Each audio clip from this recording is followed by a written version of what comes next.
Este, y en nombre de la red, saludamos a todas nuestras compañeras para el Día de la Partera, que es el 31 de agosto, y le decimos el Día de la Partería, porque nos juntamos todos los integrantes de la red y además compañeras, amigas y hermanas que tenemos por todos los lugares del mundo en esta hermosa misión.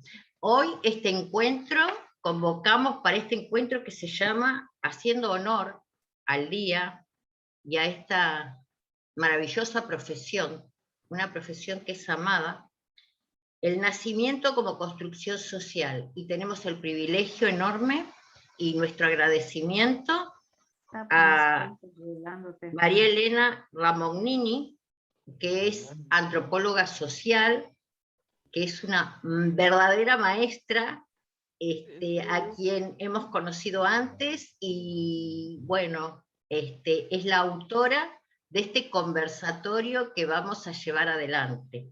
Les vamos a pedir que por favor, cuando tengan necesidad de hacer una pregunta o de escribir un mensaje, expresarse o tienen dudas, que vayan poniendo en el chat, que Sandra Laporta también se va a ocupar de leerlos al finalizar este conversatorio.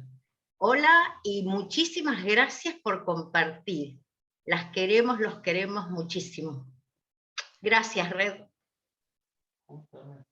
María Elena, somos todas y todos tuyos.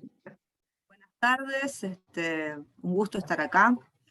Yo también estoy acá porque la conozco a Sandra, porque fue mi partera, fue la persona que asistió en el maravilloso nacimiento de mi hijo Américo hace ya 18 años. Y a Sandra la conocí por una circunstancia fortuita. Yo, siendo antropóloga, me había interiorizado en la antropología de la reproducción, en la antropología del parto, y cuando me tocó ese momento personal de llegar a, estar embarazada y llegar a las negociaciones de cómo parir, me encontré teniendo que recurrir más o menos a un abogado para que se respeten. Yo le estoy hablando del año 2002, todavía no estaba la ley, pero ya estaba el movimiento de parto humanizado, y yo tenía mi cabeza muy formateada por el parto en otras culturas. Entonces todo lo que sucedía, todo lo que a mí me sucedía en las consultas clínicas y que veía que le sucedían a mis congéneres, era horroroso. Tuve la fortuna de que mi hermana más chica tuvo a mi sobrina 2 meses antes que yo lo tuviera Américo, y la tuvo con Sandra. Y ahí fue donde, di el golpe de timón y dejé de buscar abogado y pude tener un parto maravilloso con Sandra. Y desde entonces, como antropóloga, yo hice una residencia en educación para la salud y siempre estuve muy vinculada a los temas de antropología y salud. Y desde entonces me quedó pendiente el tema del nacimiento, de la construcción social del nacimiento, como algo que yo quería seguir investigando.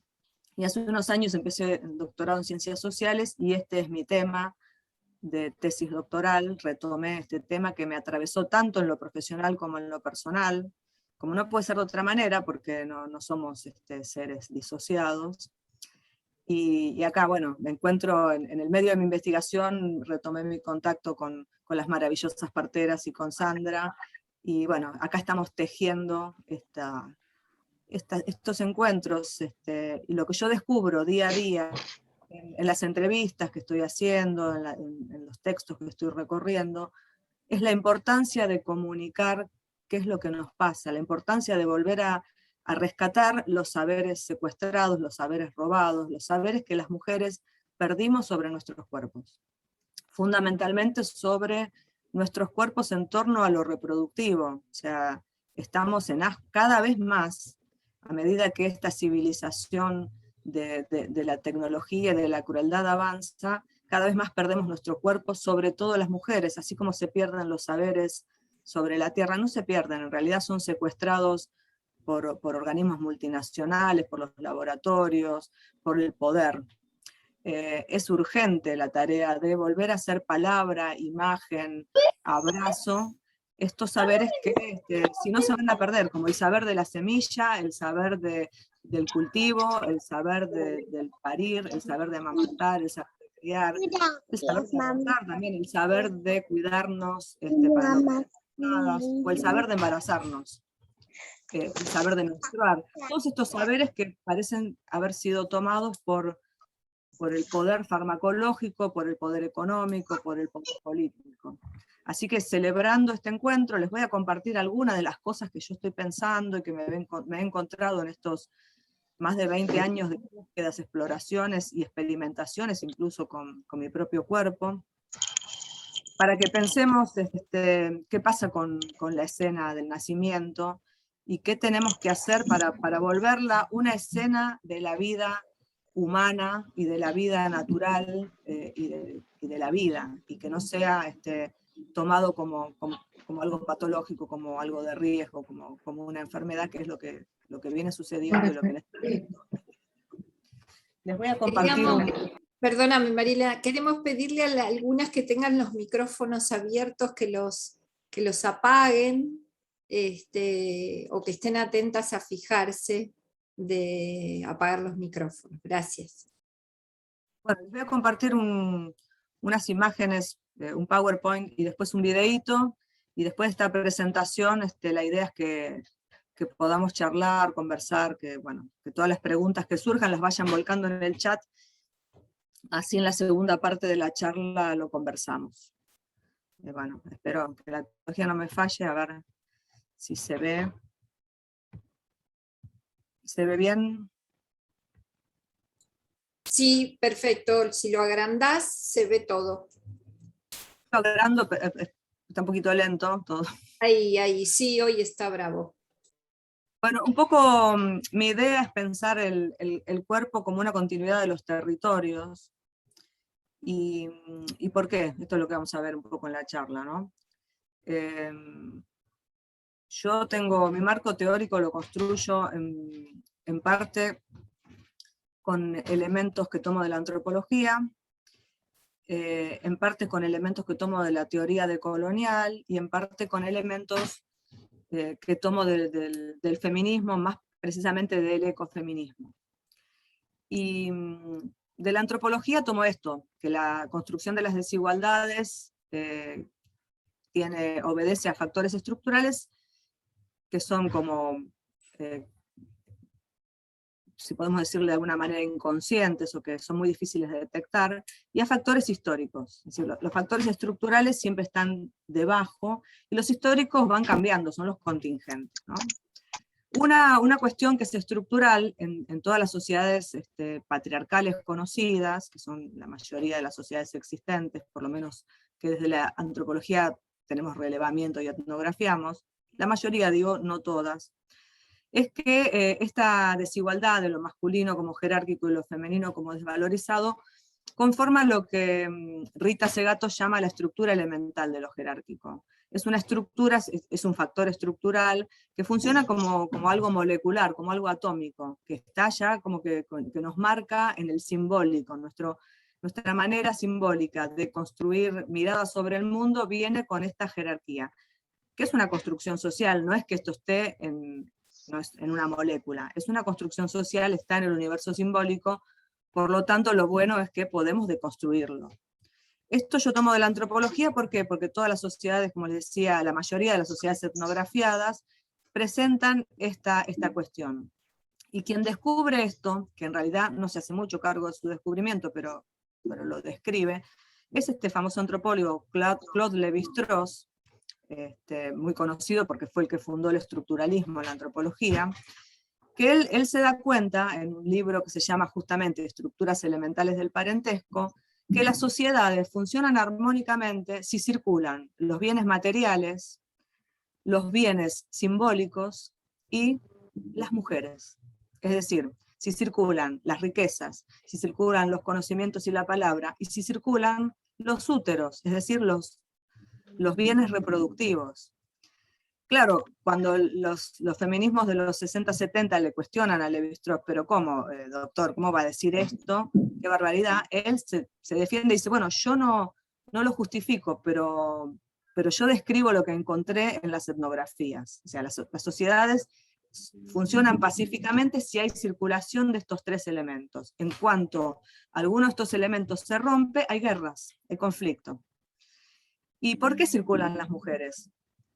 Porque a partir de la prohibición del incesto, según todo este bagaje de teoría levi-straussiana, para que se pueda cumplir la prohibición del incesto y funcionen las reglas de parentesco matrimoniales, las reglas de la exogamia, los grupos de varones se intercambian mujeres. En un principio, estas mujeres eran raptadas para garantizar la prohibición, luego se dieron cuenta que el rapto ocasionaba más guerras y más conflictos, entonces traía pérdidas de varones, que eran como lo más jerarquizado, lo más valioso, y decidieron encontrarle una salida política al secuestro. Esa salida fue el matrimonio. O sea que la base del matrimonio está en la circulación de las mujeres, y lo que descubre Levi-Strauss, que bueno, uno puede cuestionarlo desde los feminismos, pero él lo descubre rastreando etnográficamente los pueblos, es que esto funciona así. No circulamos mujeres y varones para garantizar la prohibición del incesto, solo circulamos mujeres, porque somos las personas humanas que tenemos útero. Y esto en una humanidad más ancestral fue entendido como algo fundamental para la supervivencia de la especie. Por lo tanto, la primera captura, antes que sobre los territorios, fue sobre los cuerpos con útero. Por eso a mí me interesa mucho tomar la cuestión del cuerpo como territorio y del cuerpo uterino, del cuerpo de las mujeres, de los cuerpos con útero, como el primer territorio conquistado por las primeras sociedades. Fíjense que sigue siendo el útero, aquella parte del cuerpo humano que es objeto de políticas públicas, más que cualquier otro órgano. Yo no sé si el corazón es objeto de políticas públicas como lo es el útero, ¿no? Estamos acá en el proyecto de ley de casas de parto, que es un proyecto de política pública sobre el útero. O sea, el cerebro, el corazón, el estómago, los riñones, no son territorios que a lo político le interesen para pensar, para pensarse, para dominar, para controlar. Entonces, es importante ver que el útero es un órgano muy especial, no solo por lo anatómico, por su función vital, por todas las funciones vitales que tiene, sino porque es objeto de conquista territorial desde tiempos muy prehistóricos. Y conforme las sociedades se hacen más jerárquicas y más, entre comillas, civilizadas, más control sobre los úteros, más control sobre los nacimientos, más control sobre las dinámicas poblacionales, más control sobre la vida. Sobre todo en esta sociedad que tenemos, que es capitalista, civilizada y patriarcal, donde el control sobre la naturaleza y el control sobre los cuerpos con úteros es extremo. No existe, digamos, en la historia de la humanidad, época en la que haya más control sobre el territorio uterino que en la actual. ¿Por qué? Es un objeto de dominio de las políticas públicas, es un objeto de dominio de las religiones, es un objeto de dominio de las empresas farmacológicas, de las empresas de cosmética, piensen hasta en las toallitas higiénicas y los tampones, es un objeto de dominio por donde lo quieran mirar, y las invito a seguir pensando. Pero volviendo al tema de la charla, la idea es pensar que la diferencia sexual pensada como desigualdad es una construcción política que tiene que ver con esto, con la circulación de las mujeres, con la apropiación del territorio uterino. Y es tan importante pensar esta construcción de la diferencia como desigualdad, porque desde la antropología feminista lo que vemos es que esta estructura elemental, este átomo, esta molécula elemental de lo jerárquico, que es la diferencia, la desigualdad sexual, es el molde sobre el que se van a acoplar todas las otras diferencias y desigualdades. Funciona como estructura elemental, como molde. Piensen que cuando un varón le quiere disminuir a otro o hacer un chiste cargándolo porque, por ejemplo, tiene poca fuerza en el gimnasio, ¿qué le dice? ¿Qué haces, nena? O chau, nenas, ¿no? Eso cualquiera que tenga alguna experiencia de haber ido a un gimnasio lo puede recolectar, o en la cancha, o cuando se celebra, por ejemplo, un gol, los gestos que puede hacer desde el barra brava, el hincha, o el mismo jugador de fútbol, que tienen que ver con esta cuestión de la cópula como dominación, que a mí me enerva porque la cópula es algo maravilloso, no puede ser algo de dominación. Sin embargo, en nuestras estructuras simbólicas, mentales, patriarcales, jerárquicas y de dominación territorial, la cópula es esto, el gol, es la dominación, es el triunfo bélico. Entonces ahí funciona como átomo. Cuando ustedes ven estas cuestiones, el chiste, la marca de la desvalorización de lo femenino, el gesto de la cópula como dominación, en el fondo está trabajando, está operando esta molécula, esta estructura elemental de la desigualdad. Que vaya si opera en el parto, ¿no? Después, en el parto medicalizado especialmente. Una de las autoras que yo tomo mucho, le recomiendo que si pueden la googleen y la busquen, es Françoise Héritier, que es una antropóloga francesa, feminista, que fue discípula de Lévi-Strauss, ella es estructuralista, y encuentra un poco la explicación al porqué de esta desigualdad que parece universal, parece porque no en todas hay culturas en donde esta desigualdad no es tal, pero generalmente en el 90% por lo menos de las culturas conocidas sí aparece, y ella encuentra esta explicación que a mí me encanta. Ella dice que la dominación masculina tiene que ver con el no poder haber entendido la exorbitancia de la fertilidad femenina. ¿Por qué? Los seres humanos nacemos de cuerpos con útero, de cuerpos femeninos, o construidos como femeninos. Y de estos cuerpos construidos como femeninos nacemos mujeres y varones, es decir, las mujeres o los cuerpos con útero podemos tener y reproducir a las idénticas, a cuerpos idénticos, entre comillas, a nosotras mismas, y también podemos reproducir a los diferentes. En cambio, los diferentes no pueden reproducirse, y para tener idénticos tienen que pasar por nuestro cuerpo. Es un planteo simbólico maravilloso, como un teorema, pero que explicaría simbólicamente el origen de la dominación. O sea, esta exorbitancia, esta monstruosidad que es inclasificable, porque en un simbólico binario donde está arriba y abajo, cálido, frío, seco, húmedo, femenino, masculino, femenino, los cuerpos con útero tienen femeninos y masculinos, y los cuerpos masculinos no tienen nada. Entonces, eso hay que controlarlo, ¿no? Piensen que la antropología simbólica descubre cosas maravillosas, como por ejemplo el porqué de los tabúes, y esto se los cuento a modo de ejemplo para que visualicen cómo funciona el simbólico binario.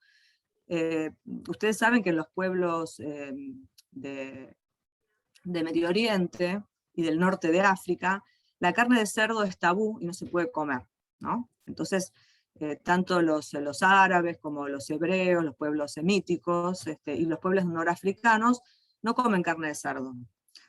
Y hay explicaciones modernas, entre comillas, científicas, que dicen, bueno, no, es por la triquinosis, es porque contagian enfermedades, entonces...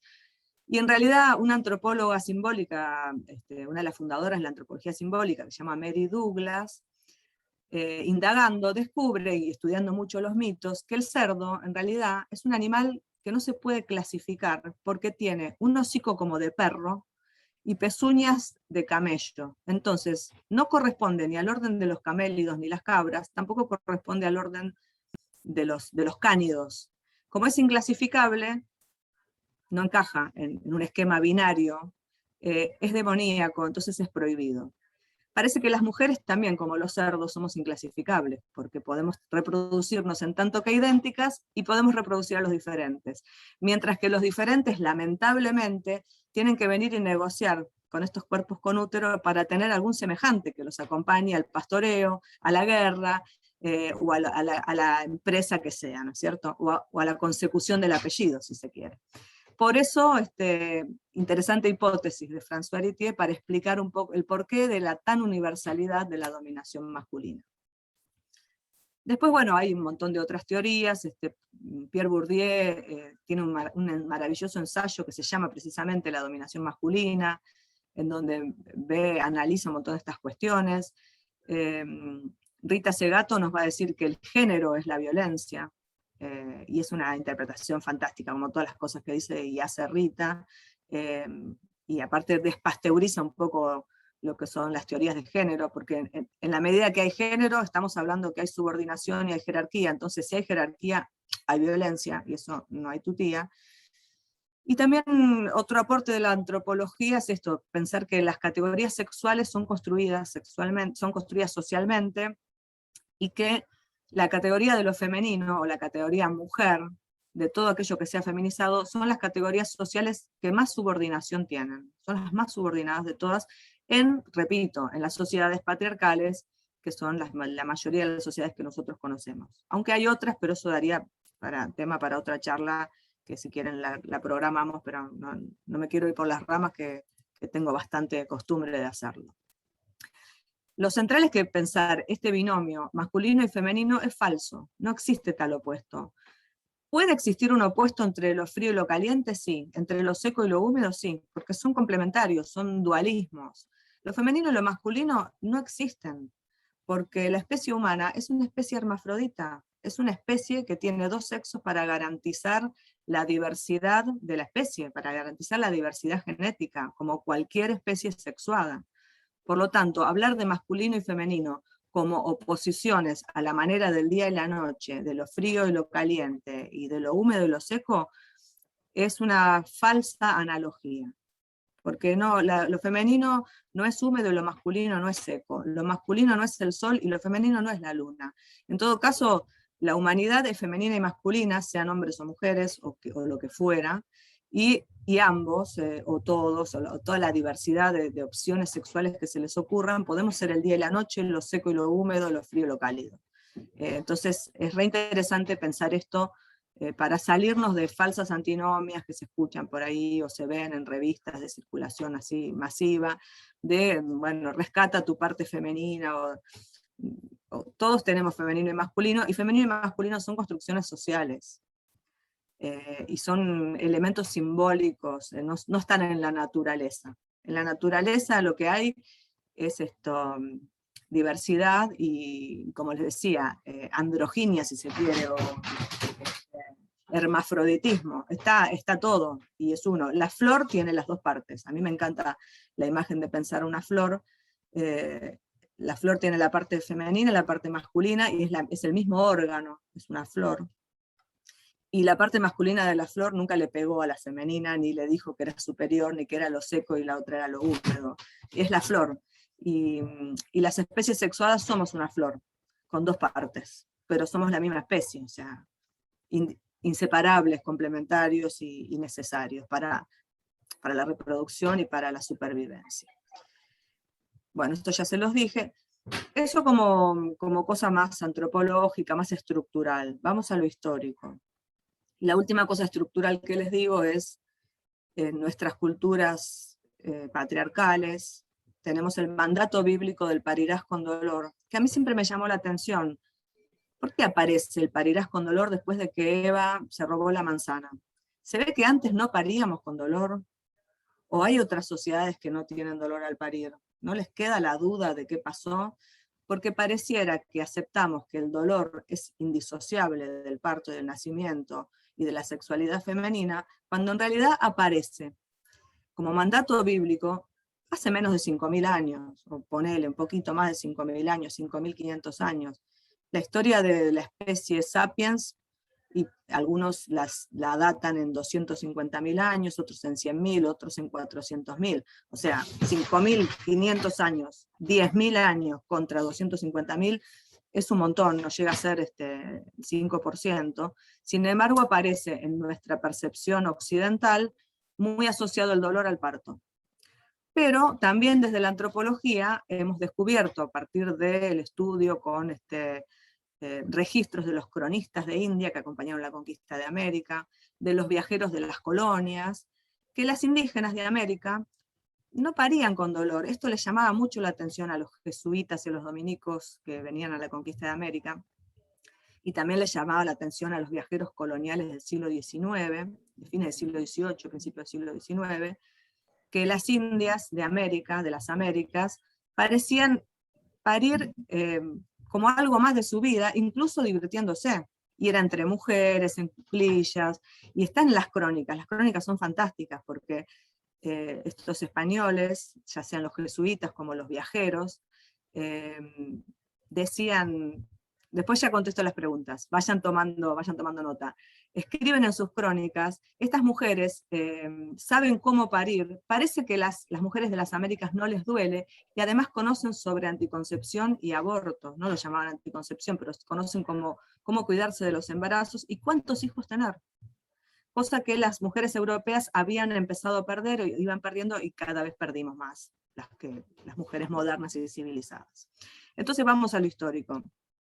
A partir del Renacimiento, empieza a imponerse un paradigma de mirada de la naturaleza, que no es el único, porque en el Renacimiento hubo varios paradigmas, pero el que finalmente triunfa es el paradigma mecanicista, que está más vinculado al surgimiento del Estado moderno y del capitalismo primitivo. Entonces, entre los siglos XVI hasta el siglo XVIII, que empiezan la revolución industrial y las revoluciones burguesas,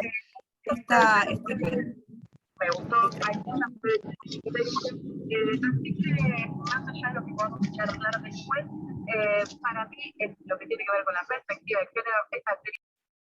Perdón, hay un micrófono abierto. Termino, después charlamos, así no tomo tanto tiempo. Bueno, les decía, a partir del siglo XV-XVI surge el Estado moderno, la conquista de América va a llevar mucho flujo de capital al mundo europeo, empieza la acumulación originaria, o empieza no, ya venía empezando, pero se solidifica y fortalece la acumulación originaria que va a dar origen al capitalismo, y empieza algo muy importante, que es esta correlatividad de captura sobre los cuerpos y sobre los territorios, que se hace muy patente en la modernidad.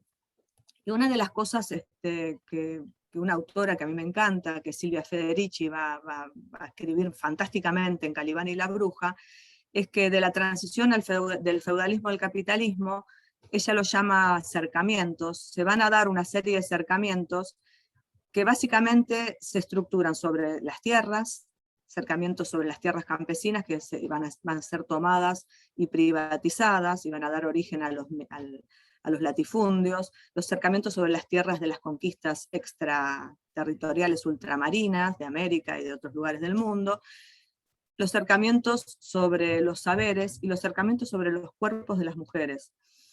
Piensen que es la época, a partir del siglo XVI, y empieza la modernidad, en donde empieza esta guerra contra las mujeres, cuyo emblema es la quema de brujas. La quema de brujas, junto con el tráfico de esclavos y el dominio de los territorios de ultramar,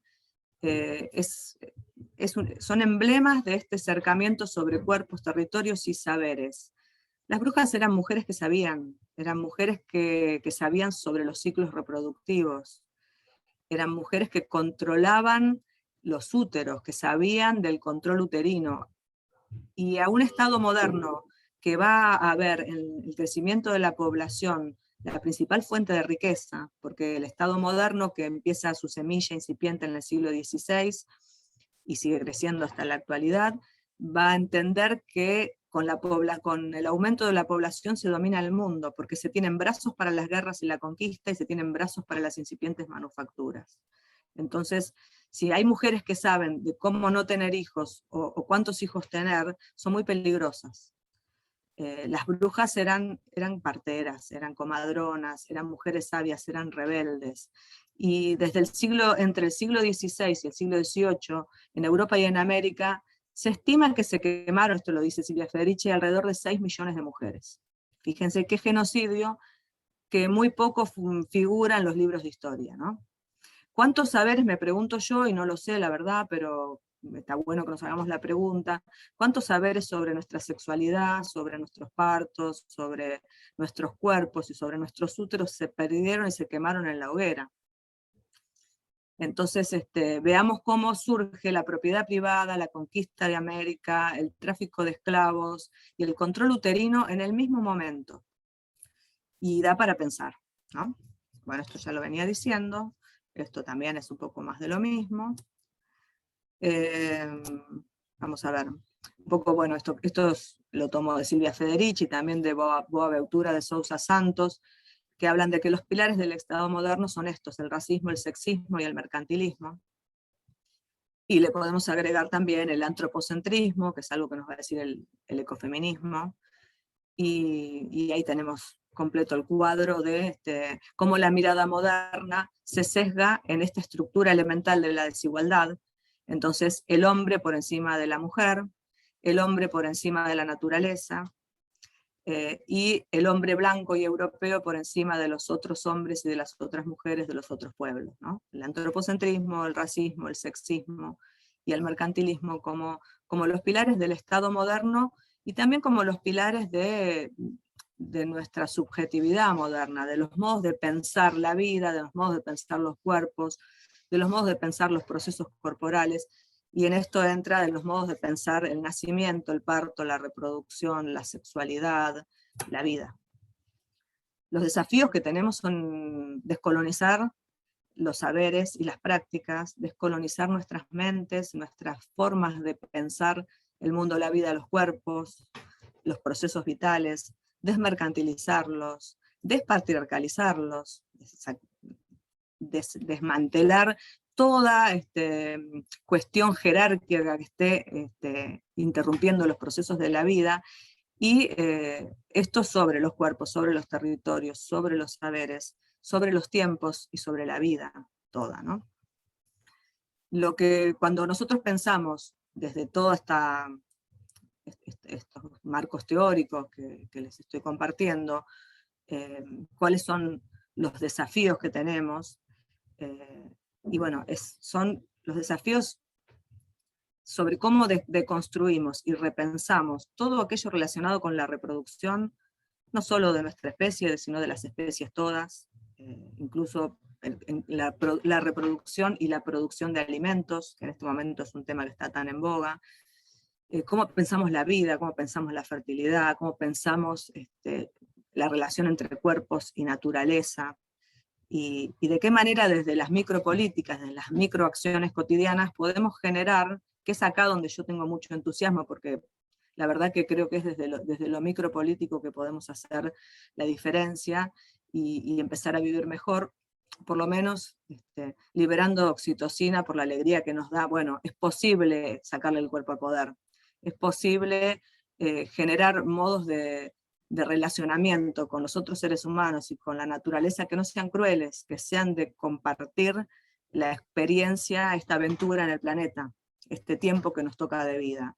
Y a mí la verdad que en un panorama tan demoledor, llevamos más de 500 años de patriarcalidad colonial, si se quiere, ¿no? de esta modernidad colonial, como le dice Rita Segato.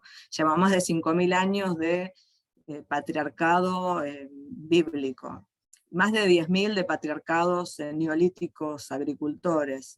Pero bueno, es desde las micropolíticas que le podemos empezar a horadar, es también desde estas moléculas, es a nivel molecular que podemos empezar a cambiar esta cuestión, ¿no? Hay una estructura elemental de lo jerárquico, y bueno, trabajar en la humanización del parto, y en el entendimiento de que el nacimiento es una expresión de la vida sexual humana, y que debe ser gozoso y maravilloso, y es un poco trabajar en la fisión nuclear. Así que bueno, apostemos a seguir trabajando en la fisión nuclear, y es algo que por lo menos en lo personal y en lo que yo vengo investigando, me da mucho optimismo, porque veo que por ese lado sí es posible, y a pesar de tantos años de tanta dominación y de tanta destrucción, podemos ser sacerdotisas de la vida ahí, y podemos empezar ya venimos empezando, podemos continuar con esta deconstrucción, ¿no? Podemos apostar a que es posible, a que el sistema no nos gana. No les quería leer eso en la filmina anterior porque es un poco el diagnóstico que no es tan optimista, y que así como la sexualidad y la reproducción y el cuerpo de las mujeres es el signo de la dominación, también puede ser el signo de la liberación. Entonces el mismo territorio funciona como un territorio conquistado, y también funciona como un territorio liberado, como el emblema de esa liberación. Para esto yo les quiero pasar, bueno, para seguir, quiero pasar a las imágenes, así vamos al video y a las preguntas, y ver cómo funcionan estos territorios, ¿no? Acá hay unas imágenes que son de esculturas, una que es antigua, étnica, peruana, andina, donde se ve una mujer pariendo sola, y la criatura naciendo en cuclillas. Después hay otra cerámica, que es una cerámica amazónica, contemporánea, donde se ve lo mismo. Generalmente las culturas amazónicas, las mujeres tienen tanta buena relación con su cuerpo y la naturaleza que el parto funciona como un evento fisiológico de la vida. En la trama simbólica está entendido así, entonces no es algo atemorizante ni muy doloroso. Incluso fíjense el gesto de la cara, ¿no? En la andina un poco más esforzado, la otra está hasta más disfrutando, tiene una cara relajada. Y acá tenemos otras imágenes, ¿no? Otro contexto sociocultural del parto, es el parto medicalizado, como un territorio que parece más de una nave espacial, de una película de ciencia ficción, un territorio quirúrgico, en donde el cuerpo está en la mesa de disección. Yo con esto no quiero que se entienda que estoy en contra de las operaciones y de lo quirúrgico, que son, digamos, avances maravillosos de la ciencia y de la medicina, sino que lo que tenemos que cuestionar es la patologización de la vida cotidiana y la patologización de lo normal, de la normalidad. O sea, cuando hace falta una intervención quirúrgica, todo este escenario es maravilloso. Ahora, cuando este escenario es por demanda, porque tengo miedo, y entonces no sé lo que me va a pasar y quiero que me hagan esto, significa que me he perdido los 250.000 años de humanización, se me perdieron en la represión, o cuando es para comodidad de los médicos, o porque están experimentando lo que fuera, ahí ya me parece que debe ser cuestionable por lo menos. La idea es que no pensemos que esta es la escena normal del nacimiento, porque esta es una escena específica del nacimiento. No pueden ser todos los nacimientos así. Lo que nos dicen las estadísticas es que lamentablemente en todo el planeta, en las sociedades urbanas y civilizadas, entre el 70 y el 80% de los nacimientos están siendo de esta manera. Hay un informe de la ONU del 2019 donde alerta, y es un informe de todos los países que forman parte de la ONU, que son un montón, no me acuerdo ahora, pero que son tan variables como Irlanda, Argentina y Corea del Sur, y otros países que ni siquiera los conozco si no los veo en el mapa. Esta es la escena del nacimiento que está primando en el planeta. Y la ONU está preocupadísima porque esta es una escena que, además de ser intervenida, trae un montón de complicaciones. No es gratuito pasar por lo quirúrgico. Trae posoperatorio, tiene riesgos, o sea, no es algo que sea totalmente controlado y que sea mejor que lo fisiológico, ¿no? Es como, yo siempre pongo el ejemplo, es la diferencia entre comerme un asado o una sopa o algo en la mesa, sentada con un plato, un cuchillo, tenedor, una rica comida cocinada, y tener un botón gástrico y pasarme alimentación por ahí, o comer por sonda. No nos sentamos a la mesa a ponernos sondas, nos sentamos a la mesa a comer. Y nuestro aparato digestivo, generalmente, si nos cuidamos, funciona, ¿no? Es así. Bueno, esta es una escena de cesárea, en donde aparece también esta crucifixión. Miren la cara del acompañante, se ve en un costadito la persona que está acompañando, tratando de escapar con la mirada, de irse, de mirar para otro lado.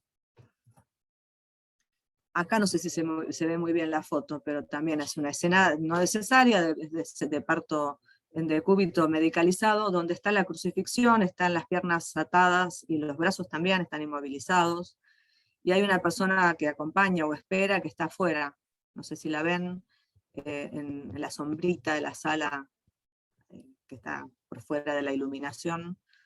Esta es también una de las escenas asépticas del parto, que, como saben las que son parteras, no solo estos ropajes, esa posición tan antinatural, tan incómoda, también las luces provocan contracción del cuerpo, porque una luz fuerte nos hace contraer las pupilas, nos hace contraer todas nuestras células. Es un estímulo que agrede.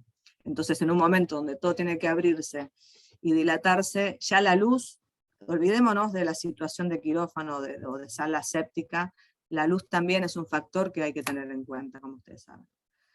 Esta la pongo para que veamos la escena, para que la comparemos con otras que les voy a mostrar, pero esta escena de hipertecnología y cuerpos tan tabicados por tanto guante, por tanta bata, por tanto anteojo, por tanto, ¿no? En un nacimiento es como extraño. Una sala de espera en esta otra, donde está programado, ¿no?, con el goteo, como en una fábrica. Cada 5 minutos un parto. Entonces, acá no está tanto la asepsia del quirófano, pero sí está la cuestión fabril, ¿no?, de que sea en serie. Y en esta otra, además de la posición antinatural, y está la escena de el cuerpo como pizarrón, el cuerpo de la parturienta, de la mujer gestante, ahí en la escena del aula, para seguramente un grupo de residentes, o bueno, que cada uno va a hacer su tacto para aprender, y están aprendiendo sobre un cuerpo, o sea, acá se ve lo que es el funcionamiento de la estructura elemental de lo jerárquico.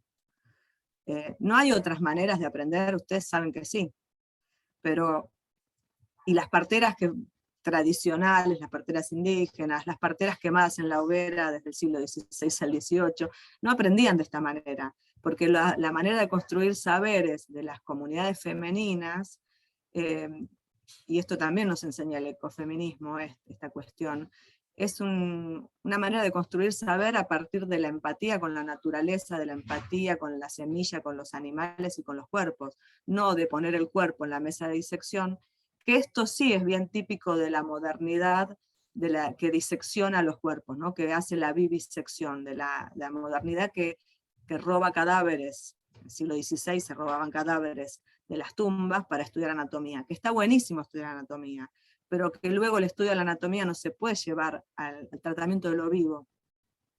Ver que ese pasaje a veces no se realiza, y es como lo que genera las violencias y los obstáculos. Acá hay otro nacimiento donde a mí esta foto me llamó mucho la atención. A las personas, a los médicos que están atendiendo acá, a los profesionales, se los ve como relajados y contentos, todo salió bien, el bebé está bien, pero ¿dónde está el cuerpo gestante ahí? ¿Dónde está la mujer que parió? Se borró de la escena, o sea, desapareció. Está abajo, tras su manto de neblina, tras un manto de neblina como la Malvinas, o sea, desapareció. Es una escena que a mí por lo menos me remite a captura territorial, a colonialismo, a esto de, bueno, el territorio corporal que dio a luz está borrado del mapa, desapareció. Y estas son otras imágenes para pensar la metáfora de en un mundo mecanizado, consumista, que se produce, donde se producen los objetos de esta manera, no es raro que el nacimiento se piense de esta manera, ¿no?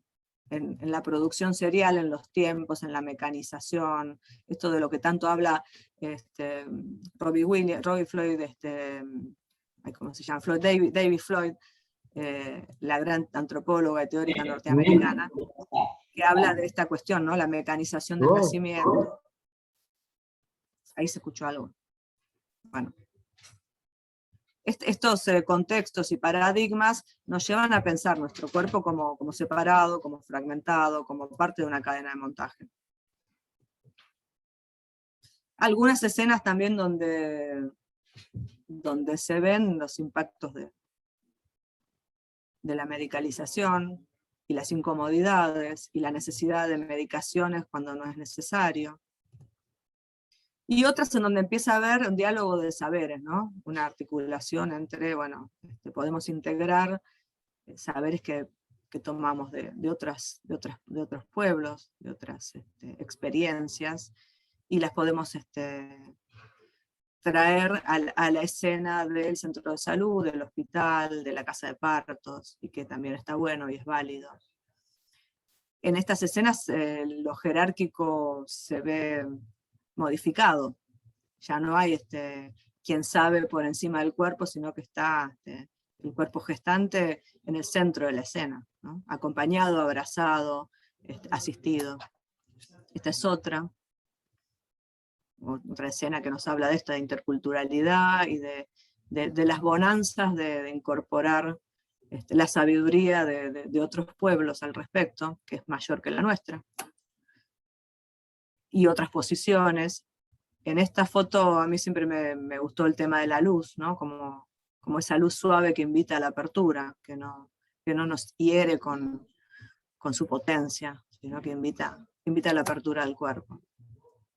Estas son imágenes, bueno, un huaco peruano de nacimiento, donde se ve, esto es una vasija cotidiana, donde está la partera chiquititita, el cuerpo de la mujer enorme, quien la acompaña atrás, y es una vasija donde se serviría agua o alguna bebida.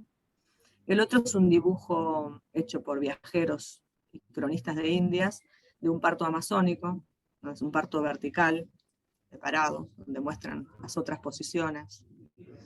Y la sensualidad de los cuerpos, ¿no? Como en estas imágenes aparece el elemento erótico que no está en estas otras.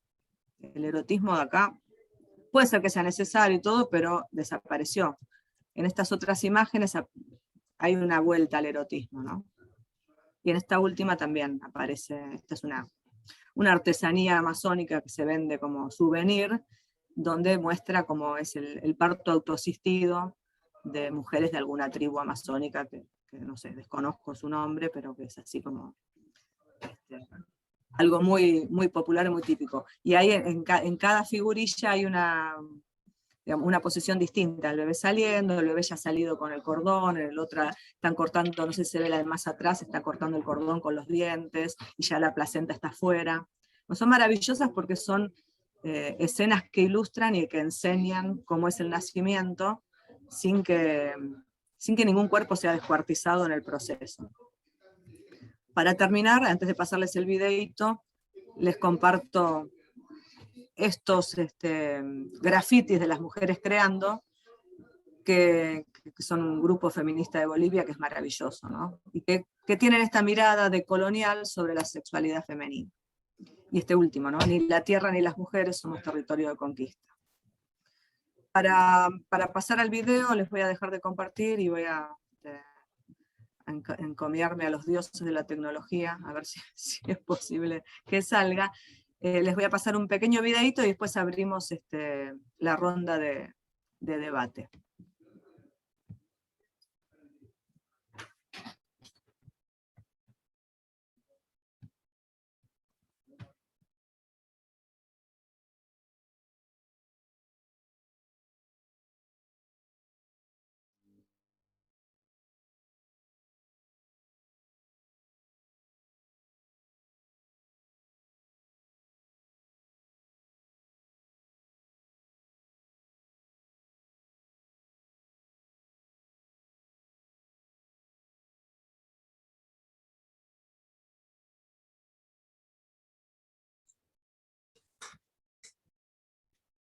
María Elena no se está escuchando, pero bueno, capaz que vos le quitaste el audio. Perdón, ahí lo pongo de vuelta porque se trabó el audio.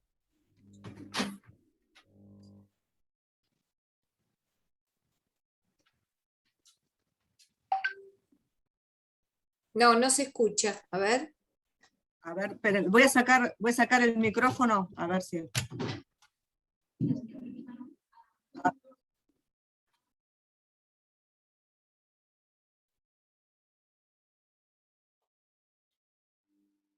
Tenés que poner compartir con audio. ¿Será eso, María Elena? Bueno, voy a hacer eso.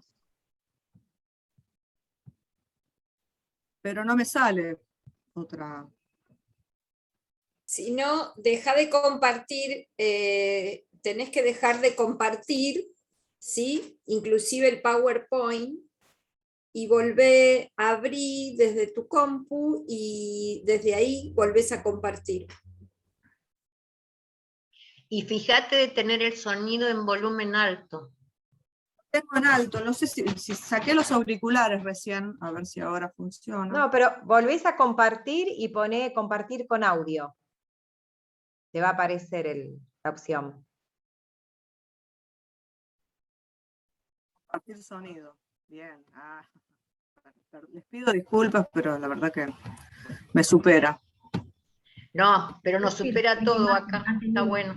Su cuarto hijo. Dices que Ricky Martin Y genial, se por escucha. cuarta vez a una mujer para tener un hijo. El mensaje es diferente.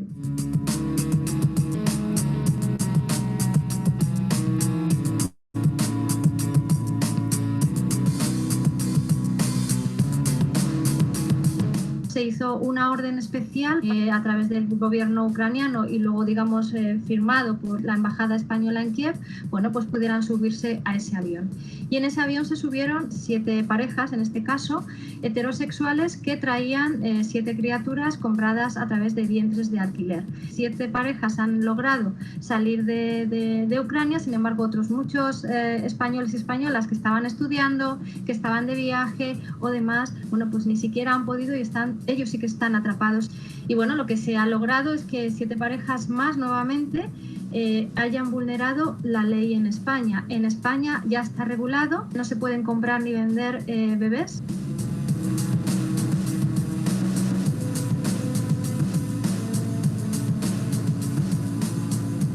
O sea, es una vulneración y es una aberración tal que gracias al COVID, con el caso del Hotel Kiev de Biotexcom, estamos viendo la realidad. Ahora mismo hay 500 criaturas que no tienen ningún derecho porque supuestamente tendrían que haber salido del hospital y haber sido registradas. Y ese trámite no se ha hecho y esos niños ahora mismo no son de nadie. A no ser que estos padres o estas madres el día de mañana les expliquen que les compraron a ellos, pues va a pasar como con el robo de bebés. Ahora se crean granjas donde a las mujeres se las llevan para que paran hijos para todas estas personas. Porque Ucrania ahora mismo es el útero low cost para que les salga también más barato. Es tan vomitivo que donde compras tu hijo, donde te sale más barato, pues te vas a Ucrania porque ahí te sale entre 40 y 60.000 frente a los 120.000 o 150.000 dólares que puedas estar gastando en Estados Unidos o en Canadá. Y todo esto, gracias al COVID, ha salido a la luz y es algo que desde el movimiento feminista llevamos reivindicando desde el año 2010, momento en el que está el coladero que llega a España de todos estos bebés, porque hay una triquiñuela que utilizan estos mal llamados madres y padres para atraer a ese tráfico de bebés a España de nuevo. ¿Cuáles? En Ucrania solamente se permite la compraventa de niños y de niñas a heterosexuales, pues lo que dice el español es que ha tenido una relación en Ucrania con una ucraniana, que ha finiquitado la relación, que la ucraniana ya no quiere a ese bebé y que él, por supuesto, es un padre amadísimo de esa criatura que viene en camino y que se hace, vamos, valedor de absolutamente esa criatura. Ese papel es el que se firma en Ucrania y con ese papelito luego vienen aquí y ya lo inscriben como su hijo, y en el caso de la pareja heterosexual de este comprador de bebés, ella, la compradora de bebé, tiene la figura aquí en España de madre adoptiva. Es decir, esto es todo lo que hay que explicar de verdad. Esta es la realidad de los vientres de alquiler. Un negocio internacional que mueve 6.000 millones de dólares al año, donde solo un 0,5% es lo que se le da a esa madre por haberse embarazado, ¿no? Y por las circunstancias y la molestia.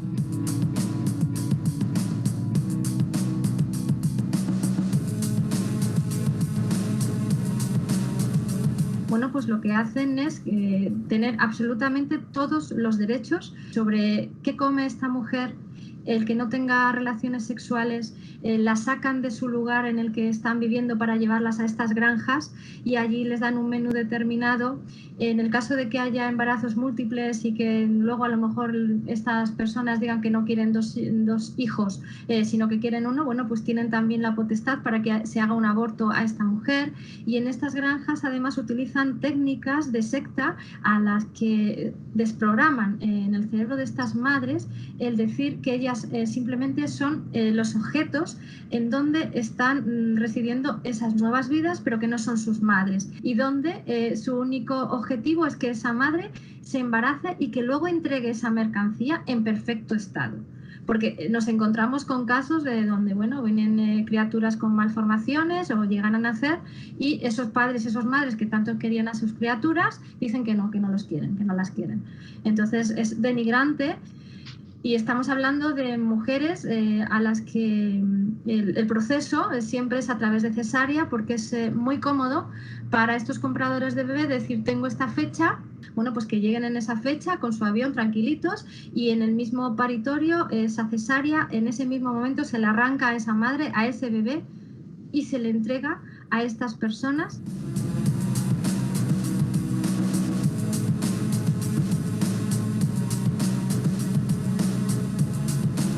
además hay colas, hay listas de espera porque no hay suficientes mujeres en todo el mundo que quieran prestarse a esta barbaridad. Y bueno, pues nos encontramos además con un blanqueamiento y un marketing de reproducción y de explotación reproductiva bestial a través de personajes públicos muy famosos, como por ejemplo Quique Sarasola, como Miguel Bosé, como Ricky Martin, como Cristiano Ronaldo, como Miguel Poveda, Tamara Gorro, la baronesa Thyssen, es decir, gente que tiene dinero y como tiene dinero su deseo quiere hacerlo derecho, por encima de pisotear los derechos humanos, que son los que se están siempre defendiendo, es lo básico.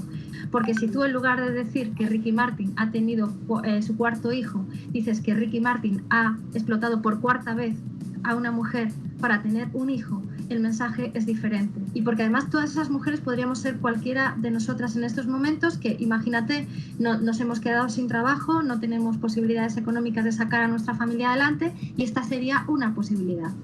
De la misma manera que nos hacen putas, nos hacen también vasijas para todas esas personas que tienen un deseo que no es derecho. Y claro, además es que ellos eligen a la carta a la madre de su criatura y luego eligen si quieren uno o dos y con ojos azules, es decir, tienen un catálogo donde cuando tú vas a comprarte un perro a una exposición canina, pues es lo mismo, es bestial. Realmente no quieren un hijo. Si quisieran un hijo o una hija, podrían recurrir o bien a la acogida o a la adopción, que eso es totalmente legal, y porque eso es hacer familia. Es el menor el que tiene derecho a tener una familia y por lo tanto eres tú el que se la das porque tienes tanto deseo de ser padre o madre frente al deseo de aquellos y aquellas que tienen dinero y que lo más rápido y lo más fácil, y saltándose además la ley en España, bueno, pues se van a otro país y luego además se quejan, dicen que están atrapados y que el gobierno no les está haciendo caso. Es que el gobierno les está avisando ya desde hace 2 años que lo que están haciendo es saltarse la ley en España. Importante decir que tanto la explotación reproductiva como la explotación sexual de las mujeres, es decir, tanto que seamos madres por vientres de alquiler como que seamos prostituidas, en el fondo viene a manifestar la gran misoginia y el gran machismo que existe en el mundo y que tenemos que seguir luchando para que todo esto cambie, porque las mujeres no podemos seguir siendo ciudadanas de segunda categoría. Las mujeres necesitamos la misma dignidad y la mitad de todo del mundo, ¿no? Entonces, el que se nos pisotee así, pues no es propio del siglo XXI.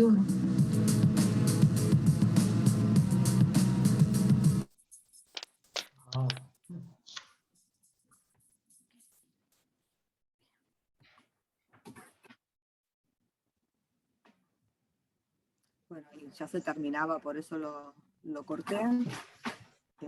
Y ahora sí, este último video lo puse porque ejemplifica muy bien las cuestiones teóricas que yo planteé al principio y porque también nos hace pensar sobre algo que está como muy instalado en los medios y en ciertos discursos acerca de la subrogación de vientres como una práctica que visibiliza el avance científico como una ventaja científica y como un derecho, y en realidad es una trampa, ¿no? Es en realidad el avance científico y el derecho utilizados con fines del mercantilismo, de la mercantilización, en donde se reactualizan el antropocentrismo, el sexismo, el racismo, ¿no? Permanentemente. El COVID un poco puso esto de manifiestos. Acá en la Argentina hubo un avión que salió de la Argentina financiado por un empresario vitivinícola que iba a Ucrania a buscar también los bebés comprados de esta manera. Y bueno, para pensar un poco cómo tenemos que retomar lo fisiológico y desbiologizar estas prácticas, ¿no? Que por ejemplo, hablan de maternidad y de paternidad, biologizando el vínculo, biologizando un vínculo mercantilizado.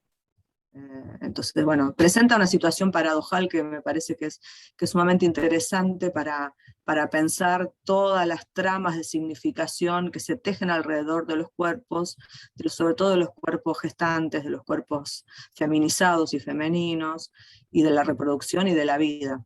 Y bueno, para que nos pongamos a pensar críticamente en estas cosas. Así que bueno, Sandra, no sé si querés que demos, o Ana, inicio al debate. preguntas y lo que fuera. Ay, hay que respirar hondo y soltar. Y todo esto, realmente muchísimas gracias. Qué importante tener este conocimiento, este aprendizaje, y esta sensibilidad, ¿no? Seguir aumentando nuestra sensibilidad y nuestra lucha por los derechos humanos, sin duda, y por el feminismo. Gracias, María Elena. Gracias, María Elena, porque también traes una mirada y con herramientas concretas de salir de la gran infantilización y salir al tener la información histórica,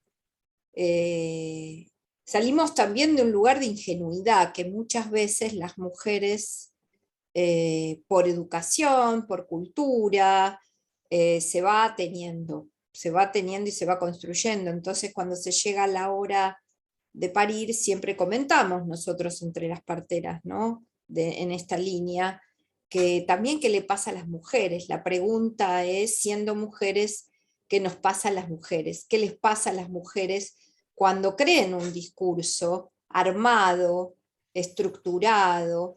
Por suerte, estamos visibilizando y cada vez más estamos viendo que cada vez más hay mujeres que se siguen preguntando y queriendo buscar otro. Por eso nosotras, siendo mujeres, siendo madres, habiendo pasado violencia obstétrica también, habiendo tenido la posibilidad de tener en la vivencia una violencia institucional, porque el sistema también nos violentó en su momento como trabajadoras y nos sigue violentando. Bueno, tomar esta nueva mirada desde otro paradigma, no solo biologicista, bueno, nos da herramienta de salir de esa ingenuidad, de esa cuestión, ¿no? Me quedé pensando, y también como para darle lugar a las casas de partos, de esta vivencia fisiológica, que no por eso ni tan terrible, ni tan, que es una construcción. Llegar a hoy, ¿no? Hoy, llegar al parto fisiológico es una construcción, porque las mujeres que quieren parir fisiológicamente tienen que ir derribando obstáculos que están a lo largo de la historia de todo esto que vos traes, y de que todas como parteras también las tenemos que ayudar a construir, no de construir, a construir algo, porque en realidad todo está ahí. Y nosotras por eso elegimos la casa de partos como un lugar de encuentro previo al parto. Sería una casa de encuentros para gestar, parir, nacer y criar, porque en realidad la mirada de la casa de partos, a diferencia de otros ofrecimientos, convoca más que nunca por el momento social que estamos viviendo al encuentro entre mujeres, el encuentro entre parteras, el encuentro entre diferentes disciplinas, para que el parto vuelva a recobrar el lugar perdido. Un nuevo, no sé si el anterior, no, un nuevo. Y acá, bueno, acá sí. Tenemos una pregunta que es, ¿hay ley en Argentina sobre la subrogación de vientre? No hay ley, hay un vacío legal importante, y como no hay ley, tampoco ni está permitido ni está prohibido, pero hay muchas empresas médicas, así, digamos, de tecnología, de fertilidad asistida, que lo ofrecen como posibilidad. Yo hice un rastreo de páginas web, así como está Biotexcom, que es esta que menciona Nuria Coronado, la periodista española, tiene sede en la Argentina y tiene una oficina. Yo estuve tentada de pedir turno, lo que pasa es que son muy caros los honorarios y no tengo cuota de investigación para gastar en eso, no tengo financiamiento, pero me dieron ganas de ir a hacerme pasar por una persona que quería subrogar. Está Biotexcom y hay empresas nacionales también que lo ofrecen. Generalmente muy conocidas, y búsquenlas porque en Google ponen subrogación de vientres Argentina, en Buenos Aires, en la capital federal, hay varias opciones, 4, 5, 6 importantes, con los costos, todo, la hotelería, Entonces no está prohibido ni permitido, y se ofrece esta cuestión de Ucrania, de Canadá, Estados Unidos. De hecho, hay personalidades así de la farándula argentina que lo han hecho y lo cuentan en las revistas, se banaliza el tema y de alguna manera se le baja, se lo disimula, se velan estas cuestiones, las condiciones de reproducción, tratamiento de los cuerpos y de sexismo que están atrás de esto, quedan disimuladas por el deseo, qué buena mamá, qué buen papá, son estos personajes farandulescos que subrogaron vientres para tener a sus hijos, ¿no? Como la mayoría, aparte fíjense que ninguno tiene un niñito africano, ni indígena, ni son todos rubios ucranianos, o sea que es tremendo, es muy eugenésico el diseño ya de la criatura, no solo son perfectos en lo saludable, sino que en la tipología física también hay un racismo importante. Y después me quedé pensando en lo que decía Sandra, y en algunas cosas que yo estoy encontrando en la investigación que estoy llevando a cabo, que es una investigación etnográfica sobre violencia obstétrica y relatos de parto. Y lo que me surge es que es muy disruptiva la escena del parto humanizado, del parto atendido por parteras. ¿Por qué? Porque es una escena altamente erótica, donde hay risas, donde los cuerpos se tocan, donde hay abrazos, donde se sale de la heteronormatividad, de la monogamia, de la pareja heterosexual, para estar en esa tribu de mujeres que se dan arrumacos, que se dan alimentos, que se abrazan, que se muestran los cuerpos, que conocen sus cuerpos. Es una escena muy temida para el patriarcado, porque aparte de lo que me cuentan las mujeres que entrevisto, es que tuvieron un primer parto con violencia obstétrica, el segundo lo hacen así acompañados por parteras y dulas, ya sea en su casa o en una institución, no importa la escena. Cuando van en el auto, por ejemplo, van a Otamendi, no sé, a un sanatorio o a un hospital, van en el auto, en la parte de atrás, y se van matando de risa con la partera porque les parece gracioso ir sin bombacha, con la pollerita en la parte de atrás del auto, la oxitocina al palo. Entonces, claro, es una escena erótica, es una escena de erotismo entre mujeres y el marido por ahí, o el compañero de la mujer, que no encaja en nuestros marcos, no somos tan modernos. O sea, tenemos una cosa, es muy represivo porque el parto, ese trabajo de parto que puede ser con risa y que puede llevar a un parto orgásmico. ¿Y qué pasa si aparece un orgasmo en el parto? Ya lo más disruptivo, estás naciendo un bebé con un orgasmo de la madre. Hace poco veía también, en función de documentarme, ese documental brasileño, ese Renacimiento del Parto, que está en Netflix, y en el capítulo 3 hay una psicóloga, creo que es americana, que ella dice, bueno, mis pacientes me dicen, ay, qué horror, mi mamá tuvo un orgasmo en el parto. Y ella le retruca, ¿qué preferís? ¿Que la hayan violado y haya sufrido? Es preferible haber nacido con un orgasmo que no con una violación. Sin embargo, por eso empecé mi charla con el parirás con dolor. Ese mandato bíblico sigue tan vigente que no nos podemos sacar el dolor. Creo que hasta en una de las entrevistas que le hago a una persona, en su tercer parto, que tuvo 2 partos horribles, muy medicalizados, el tercero domiciliario, se le produjo solo en la casa, esposa de un médico, y ella puericultora, y dice, fue muy rápido, fue demasiado lindo, yo quería, ahora viene el dolor y el sufrimiento, entonces yo después voy a contar todo lo que me dolió, y no pasó. Entonces, hasta tenemos expectativas, porque eso es lo que pasa con los seres humanos, que tenemos expectativas simbólicas sobre lo que va a pasar con nuestros cuerpos. Entonces, estamos esperando el dolor, y si no viene, qué horror, no vino el dolor, ¿no? O por ahí romantizamos que no va a haber dolor, y viene el dolor y nos desesperamos y pedimos anestesia. Bueno, trabajar esto en una escena grupal de mujeres sabias, que pueden acompañar dulas, parteras, obstétricas, puericultoras, médicas, que tengan esta mirada, inclusive médicos y parteros y puericultores, no sé si habrá en algún momento, pero que se puedan integrar a esta red de cuidados femeninas. Y es lindo, es gracioso, es erótico, y acuérdense en la novela de Humberto Eco, El nombre de la rosa, que lo que estaba prohibido en ese monasterio, que era la risa. Claro. La risa es lo más erótico que hay, ¿no? Porque siempre pensamos erotismo, genitalidad, pene, vagina. Y el erotismo es la risa, es la comida, es el cuerpo bailando, es el abrazo, es el cariño. Es Ahí dice, claro, ahí dice Priscila, compañeros desnudos o casi en los nacimientos en casa, y el compartirlo como parteras, compartir en ese momento, ¿no? Ahí, Anita, levantabas la mano. Anita sí, Jiménez. ya se escucha, ¿no? Sí, perfecto. Sí, yo pensaba saliendo de semejantes imágenes, que es el otro extremo, la subrogación y cómo quebrantan los espíritus de las mujeres y de las familias, aprovechándose de la miseria, de la pobreza humana,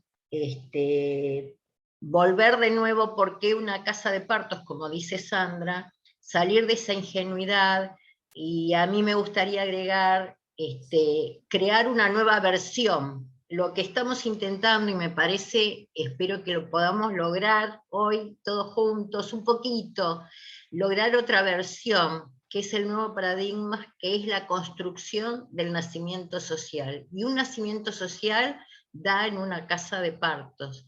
Y como vos decís, con una cantidad de acompañantes profesionales que puedan estar en esa fiesta, porque los recibimos como en una fiesta.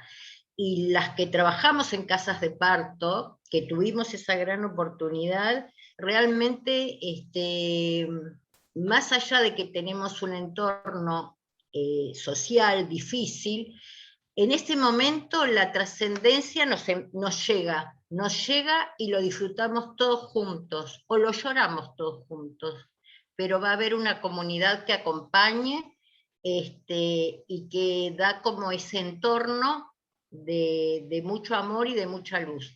Más allá de que digan, no fue deseado, siempre es trascendente el nacimiento.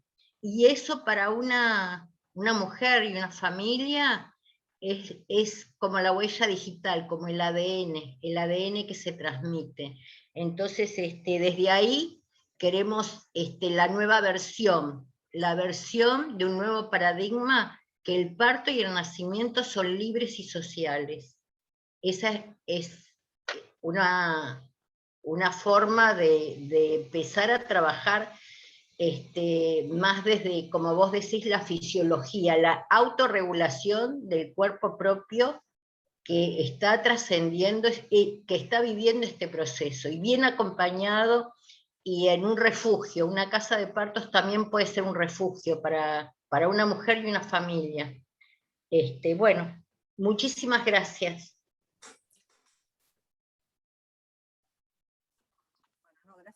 Por eso nosotros trajimos esto que traía Ana y que traías vos, María Elena. Quisimos traer desde la red al ecofeminismo, porque también es el cambio tan estructural que está habiendo en el mundo, ¿no?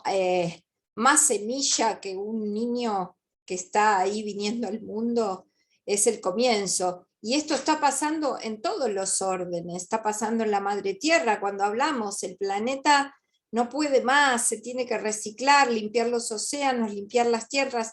Bueno, los cuerpos son la tierra, y como vos bien traías, entonces no está disociado este pensamiento y tampoco está disociado esto que traes de los vientres subrogados, ¿no? Es parte de una cultura que se nos está acá tratando de vender los cuerpos de otra manera, con otras formas, pero no hemos cambiado más, con la misma crueldad y la misma desconexión enorme, enorme. Yo voy a meter el bocadillo de agradecer a todas las compañeras de la red también. Acá está Nati Fuego acompañándonos también, y otras compañeras que hacen posible que cada uno que venga a dar un conversatorio, trabajamos todas juntas. En este momento en la red somos más de 200 personas, pero bueno, hoy tomamos la cara visible nosotras, pero hay muchas actividades más. El martes es el día de la partería de las personas gestantes y vamos a proponer una actividad, y así en septiembre más.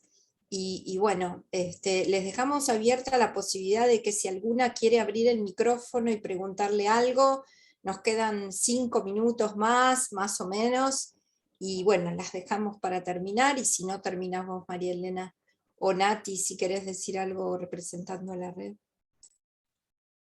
No, simplemente agradecer a las compañeras y compañeros acá presentes de la Red Argentina de Casas de Partos, invitarlos a participar, a integrar, quien quiera y crea en este paradigma del buen nacer, del nacer con respeto, con amor, con autonomía, acompañadas, acompañados, bueno, a integrar esta red, a difundir esta red, a seguir por nuestros sueños. Creo que es posible. Esta red se compone de mujeres que han sufrido violencia obstétrica y mujeres que han tenido partos maravillosos, y parteras amorosas que creen en este camino, ¿no?, del nacimiento del amor.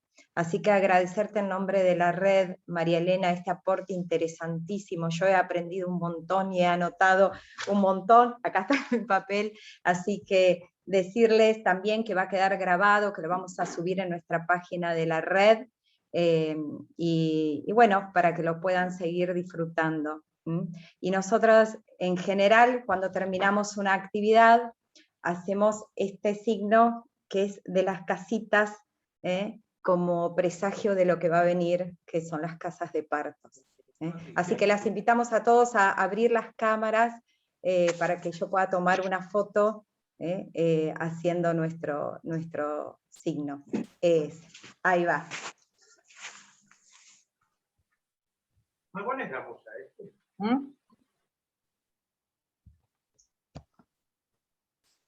Gracias. María Elena, te invitamos a que des tus últimas palabras. Nos encantaría. Bueno, Ana, feliz día para todas las parteras, para el 31 que ya es cerquita. Muchas gracias por la invitación, quedo a disposición cuando quieran. A mí me encanta compartir, estoy investigando esto y es un placer contar, y bueno, que tener público que me escuche está bueno. Si quieren algún material escrito también a disposición lo pongo y se lo mando a las chicas por correo y lo comparten. Me gusta que esto se difunda. Y quería terminar con el eslogan de la campaña por los derechos sexuales y reproductivos, que creo que va para las casas de parto también, que sea ley, que las casas de parto sean ley. Y que pueda ser una política pública para todas las personas, más allá de su clase social y sus posibilidades de acceder, de poder pagar y financiarse una buena atención, ¿no? Que sea ley, de verdad, eso es mi deseo más profundo. Gracias, María Elena. Gracias. Buen Nos domingo. vamos. Nos vamos. Nos vamos, Muchas corazones. gracias. Hasta el 31, nos vemos de nuevo. Gracias, compañeras. El 31 a las, Nati, 6:30. 18. A las 18 horas. A las Ya 18. vamos a difundir la actividad, sí, prontamente. Mándenme la invitación. Sí, por ¿Cómo Sí, no? claro. Chau, chau. Gracias, Mari. Gracias Gracias a a todas y todas. todos y todes. Gracias. Chao, un gustazo estar juntos hoy. Un gustazo.